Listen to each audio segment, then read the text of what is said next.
এয়া উৎসৱৰ বতৰ। দেৱালীও যিহেতু সমাগত, সেইবাবে মই ভাবিলোঁ মোৰ চাৰিওফালে থকা ফুলবোৰকে বুটলি মই প্ৰাকৃতিকভাৱে এটা বস্তু তৈয়াৰ কৰি মই দেৱালীৰ বাবে কিবা এটা সজাওঁ। সেইবাবে মই মোৰ ফুলনিত ফুলি থকা কেইপাহমান নাৰ্জী ফুল আৰু অপৰাজিতা ফুল বুটলি আনিলোঁ আৰু এইদৰে ঠাৰিবোৰ গুচাই ল'লোঁ। এতিয়া পানীত মই প্ৰথমতে এই অপৰাজিতা ফুলকেইপাহ অকণ উতলাই ল'ম। অতি সহজে ইয়াৰ পৰা ৰংটো ওলাই পৰে। এয়া চাওক, লাহে লাহে ওলাইছে ইয়াৰ নীলা পানীটো। কেইপাহমান সৰহকৈ দিছোঁ, সেইকাৰণে ডাঠকৈ পানীটো ওলাইছে। এতিয়া মই সেইদৰে নাৰ্জী ফুলকেইপাহো এনেকৈ গৰম পানীত উতলাই ল'ম।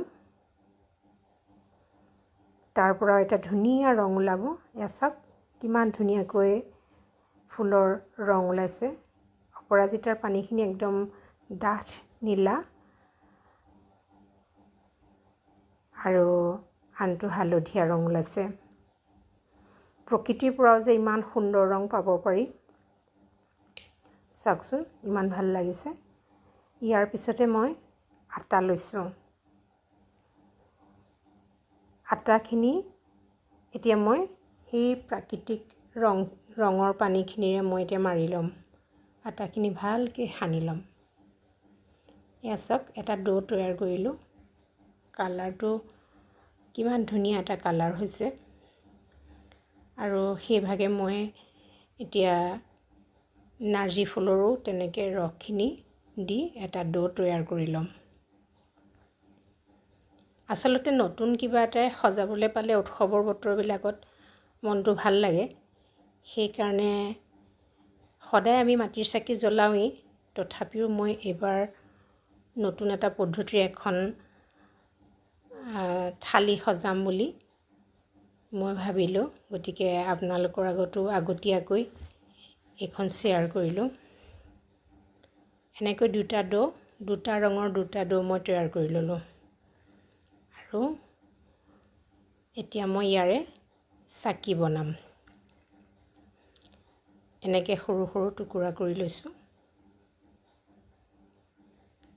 ধুনীয়া মিহি কৰি ল'ব। অতি সহজ।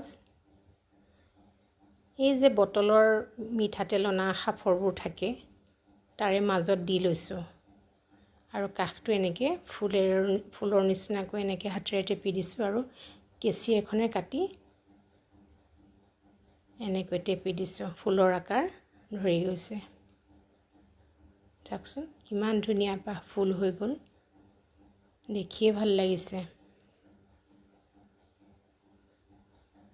আৰু ইয়াৰ পিছত মই তেনেকৈ হালধীয়া ৰঙৰ ডোটোৰেও মই এনেকৈ এপাহ ফুল বনাই ল'ম। হাতেৰে টিপি দিলোঁ, তাৰপিছত আকৌ এনেকৈ কেঁচিৰে কাটি ল'লোঁ। ঠিক একেধৰণেই আৰু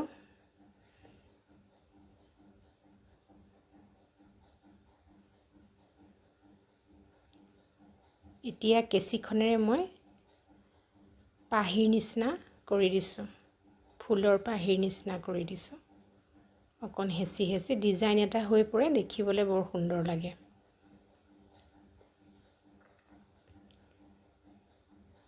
উৎসৱ পাৰ্বণত নতুনকৈ কিবা এটা সজাবলৈ পালে নিজৰে ভাল লাগে।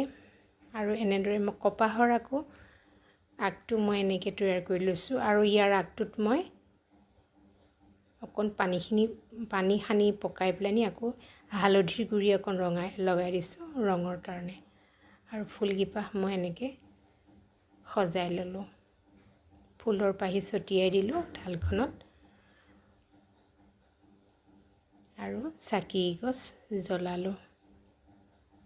কি সুন্দৰ লাগিছে থালখন।